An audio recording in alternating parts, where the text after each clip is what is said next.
मैं Rinku Kumar KPS academy history में आपका फिर से अभिनंदन करता हूँ। मैं फिर से गुलाम वंश सदन काल में, क्योंकि मैंने जो वीडियो बनाने का एक चालू करी है, मैं एक तरफ से मध्यकालीन भारतीय इतिहास पढ़ा रहा हूँ, जिससे कि सबसे पहले सत्र काल में कौन आता है, गुलाम वंश आता है। ठीक है, मैं गुलाम वंश का एक तरफ से जितने भी शासक हैं 11 शासक की तरफ से बताऊंगा, या किसी शासक में वीडियो कम बनती है, किसी में ज़्यादा बनती है, वो उसके अनुसार है कि जिसने शासन या जितने आक्रमण अभियान ज़्यादा करे उसकी वीडियो ज़्यादा लंबी बनेगी।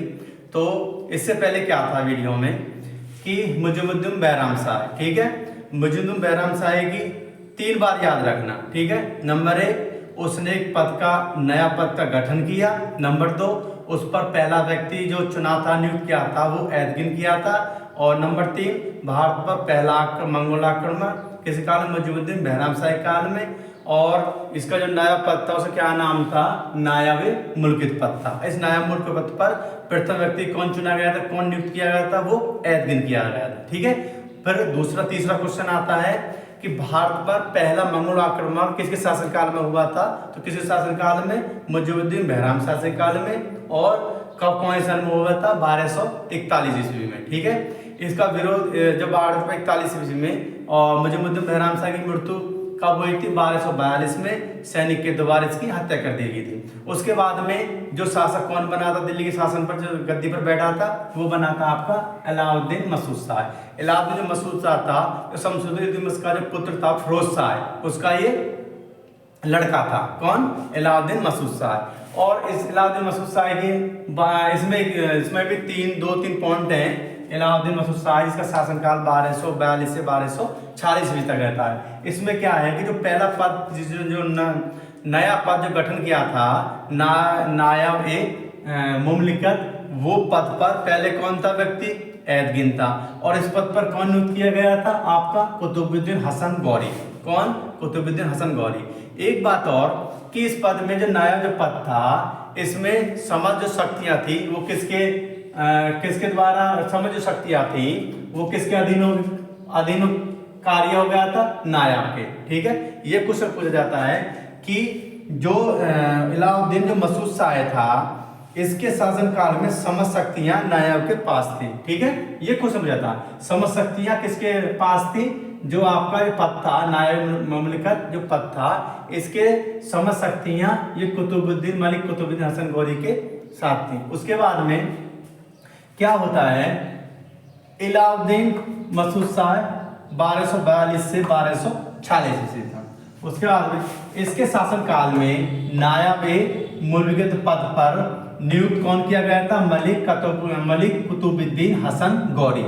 और जो समझ शक्तियां थी वो किसके पास हो गई थी, नायब के पास में। इसके शासनकाल में, किसके शासनकाल में, अलाउद्दीन मसूद शाह के। और अलाउद्दीन मसूद शाह किसका पुत्र था, जो शमसुद्दीन उसका फिरोज शाह लड़का, फिरोज शाह जो पुत्र था शमसुद्दीन उसका, वो इस फिरोज शाह का ही लड़का कौन था, अलाउद्दीन मसूद शाह। ठीक है, उसके बाद में वजीर पद वही है, क्योंकि मुजाबुद्दीन जो ख्वाजा मुजाबुद्दीन है, रजिया सुल्तान के भी कार्यकाल में वजीर पद होता है, ख्वाजा मुजाबुद्दीन का। उसके बाद में मुजिमुद्दीन बैराम शाह के भी शासनकाल में मुजाबुद्दीन के होता है। उसके बाद में जब अलाउद्दीन मसूद शाह शासक बनता है, राजगद्दी पर बैठता है दिल्ली के पे, तो इसके समय में ही वजीर पद इन्हीं पे रहता है, किस पर, ख्वाजा मुजाबुद्दीन पर। ठीक है, अब एक बार क्वेश्चन पूछा जाता है कि ख्वाजा मुजाबुद्दीन की मृत्यु किसके शासनकाल में हुई थी, अलाउद्दीन मसूद शाह के में। क्योंकि मृत्यु के बाद में, क्योंकि यहाँ 2 पॉइंट आते हैं कि मृत्यु के बाद में कौन बना था वजीर पद पर, किसकी नियुक्ति हुई थी वजीर पद, तो किसकी हुई थी, नजमुद्दीन अब्बू बकर की। किसकी, क्योंकि वजीर पद रजिया के शासन में वजीर पद यही रहते हैं। उसके बाद में मुजिमुद्दीन बैराम शाह के भी शासनकाल में ये वजीर पद रहते हैं। उसके बाद में अलाउद्दीन मसूद शाह के भी वजीर पद पे ये रहते हैं, पर यहाँ पर इनकी मृत्यु हो जाती है। मृत्यु के बाद में कौन बनता है, नजमुद्दीन अब्बू बकर बनता है। कौन बनता है, नजमुद्दीन अब्बू बकर। ठीक, और एक क्वेश्चन आता है कि अमीर हाजिब जो पद होता है, दरबार में शिष्टाचार का प्रधान अधिकारी होता है, वो प्रथम बार किसको मिलता है, अमीर हाजिब जो नियुक्त किया जाता है बलबन को। और बलबन प्रथम बार ऐसा होता है कि इसके शासनकाल में बलबन प्रथम बार सबसे उच्च पद पर आता है। कौन, बलबन। और वो पद भी कौन सा होता है, अमीर हाजिब। ठीक है, ये क्वेश्चन पूछा जाता है कि बलबन के शासन काल से पहले बलबन किसके शासन काल में अमीर हाजी नियुक्त किया गया था? तो किसके काल में गया था? अलाउद्दीन मसूद शाह के में। और सबसे ज्यादा बड़ा पद किसके शासन काल में मिला था? अलाउद्दीन मसूद शाह, जिसका कार्यकाल 1242 से 1246 था। ठीक है, तो पद अमीर हाजी किसको मिलता है? बलबन को। और बलबन ने दुर्ग सरदारों और मंगोलों की समस्या ध्यान, ठीक है, क्योंकि उस टाइम में क्या होता है, मंगोल आक्रमण होते हैं, क्योंकि मंगोल आक्रमण पहला प्रथम आक्रमण नजमुद्दीन behram शाह के में, फिर मंगोल आक्रमण चलते रहते हैं। तो इसने जो अपनी शक्ति बढ़ाई थी, अपना जो दरबार में राजस्व महत्वाकांक्षा जो बढ़ाई थी और शक्तिशाली और राजस्व दरबार में ही इसी शासनकाल में इसने नींव डाल दी थी। ठीक है, इसी शासनकाल में अलाउद्दीन मसूद शाह के शासनकाल में ही, क्योंकि एक तो इसको अमीर हाजी को पद मिल गया बलबन को, उसके बाद में इसने सरदार और मंगोल की समस्या को ध्यान पर राजपूत की ओर आकर्षित हुआ और दरबार में स्वयं अपनी स्थिति मजबूत की। क्योंकि ऐसा बोला जाता है कि बलबन ने किसके शासनकाल में अपनी नींव मजबूत की? तो किसके शासनकाल में अपनी नींव मजबूत की? अलाउद्दीन मसूद शाह के में। ठीक है, क्योंकि यहाँ पे तो बड़ा पद मिल जाता है, बड़ा पद के बाद में ही दरबार में इसने अपनी स्थिति मजबूत कर लेता है। और स्थिति मजबूत क्या है? क्योंकि एक मंगोलों का आक्रमण होता है और जो सरदार जो तुर्क सरदार होते हैं, क्योंकि बलबन भी तुर्क सरदार है। 40 जो तुर्कानी चहलगानी संगठन था, 40 दरगाह सरदार इस संगठन था जो शमसुद्दीन इल्तुतमिश ने गठन किया था, तो ये उसी में ही रहता है। ठीक है, क्योंकि उसी 40 सदस्य में भी ये बलबन भी था। ठीक है, ये क्वेश्चन आता है कि बलबन 40 सदस्य 40 तुर्कानी चहलगानी संगठन में था या नहीं था? तो इसमें ये पूछा जाता है, क्योंकि ये बलबन जो रहता है, क्योंकि ये भी गुलाम रहता है, क्योंकि 40 दर्द गुलाम रहता है तुर्कानी चहलगानी, वो गुलाम हो गए 40 सरदार नियुक्त किए जाते हैं, उसी में 40 में भी बलबन भी रहता है। ठीक है, तो अपनी स्थिति मजबूत किसके दरबार में करता है? अलाउद्दीन मसूद शाह के में। तो फिर क्या करता है कि बलबन ने तुर्क सरदारों और मंगोलों की समस्या, ठीक है, बलबन ने तुर्क सरदारों और मंगोलों की समस्या ध्यान राजपूत की ओर आकर्षित और दरबार में स्वयं अपनी स्थिति मजबूत कर ली।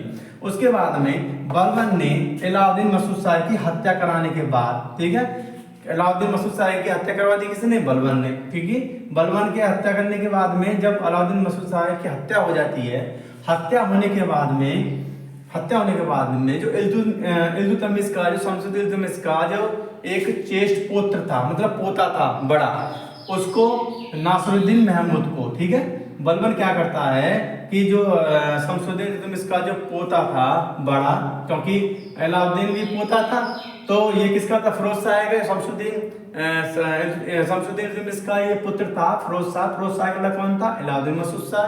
और अलाउद्दीन मसूद शाह के बाद में जब मृत्यु करवा देता है बलबन, तो मृत्यु करवाने के बाद में कि उसका जो चेस्ट मतलब बड़ा पोता होता है नासिरुद्दीन महमूद को जेल से कौन छुटाता है? बलबन छुटाता है। और जेल से छुटाने के बाद में, कारागार से छुटाने के बाद में राजगद्दी पर किसको बैठा देता है? नासिरुद्दीन महमूद को। किसको बैठाता है बलबन? किसको राजगद्दी पर, दिल्ली की राजगद्दी पर बैठा देता है? नासिरुद्दीन महमूद को। और नासिरुद्दीन महमूद को राजगद्दी पर बैठाने के बाद में, ठीक है, मुक्त कराने के बाद में चेष्टपुत्र नासिरुद्दीन महमूद को कारागार से मुक्त करा के गद्दी पर बैठाता है। क्योंकि क्या होता है कि बलबन की अपनी स्थिति दरबार में मजबूत कर लेता है, और इसलिए बनाता है इसको, क्योंकि जब ये बलबन उसकी हत्या करवा देता है अलाउद्दीन मसूद शाह की, ये इसलिए बनाता है क्योंकि यहाँ से और इसकी बलबन की स्थिति मजबूत हो जाती है। क्योंकि बलबन शुरू से स्थिति मजबूत कर जाती है। पहले बलबन जो तुर्कानी दजिया है उसका समर्थन करता है, और ये समर्थन भी करता है। उसके बाद में जब धीरे धीरे जो शक्तिशाली जो सुल्तान थे वो धीरे धीरे मरने के बाद में, हत्या करने के बाद में हत्या कर देते हैं, तो ये इसका दायित्व ज़्यादा बढ़ जाता है, ठीक है, गुलाम वंश में। और ज़्यादा बढ़ने के बाद में नींव कहानी चालू करता है? अलाउद्दीन मसूद शाह, क्योंकि यहाँ सबसे बड़ा पद इसी शासनकाल में था।